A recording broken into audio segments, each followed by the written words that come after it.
Hello, குழந்தைங்கள்லேருந்து பெரியவங்க வரைக்கும் எல்லாருக்கும் நம்ம சாக்லேட் கிவ் பண்ணியிருக்கோம். ஸோ இந்த பார்ட்டியை ஆல்ரெடி நான் சொல்லியிருக்கேன். நம்ம சப்ஸ்கிரைப் வாங்குறப்ப உங்களை இன்ட்ரடியூஸ் பண்ணி வச்சேன். எனக்கு மலேசியாவில் கிடைச்ச ஒரு உறவுன்னு. ஸோ எல்லாருக்கும் சர்ப்ரைஸ் பண்ணுறோம், சாக்லேட் கொடுக்குறோம். ஸோ இவங்களுக்கு ஒரு சாக்லேட் கொடுக்கும் அப்படின்னு சொல்லி என் மனசில் ஒரு ஆசை வந்துச்சு. ஸோ அதுக்காக இன்றைக்கி ஒரு சாக்லேட் வாங்கிட்டு வந்திருக்கேன். ஸோ அதை நம்ம கிவே பண்ண போகிறேன். ஸோ அது வீடியோ பார்த்து தெரிஞ்சுக்கோங்க, சரிங்களா? ஸோ உங்களுக்கான சாக்லேட், சரிங்களா? இது உங்களுக்கு, சரிங்களா?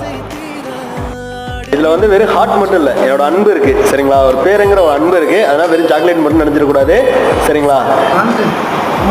அப்படியே ஒரு ஹாய் சொல்லிடுங்க. ஸோ நம்ம நினச்ச மாதிரி இன்னைக்கு பாட்டிமாவுக்கு சாக்லேட் கிவே பண்ணியாச்சு. ஸோ அவங்களும் ஹாப்பி, நாமளும் ஹாப்பி, சரிங்களா? இதே மாதிரி நிறைய கிவேயோட நான் உங்களை வந்து பார்க்க போகிறேன். ஸோ எல்லோரும் வெயிட் பண்ணிக்கிறேங்க. மறக்காமல் லைக் பண்ணுங்கள், ஷேர் பண்ணுங்கள், கமெண்ட் பண்ணுங்கள், சப்ஸ்கிரைப் பண்ணிடுங்க. ஓகே, பாய்.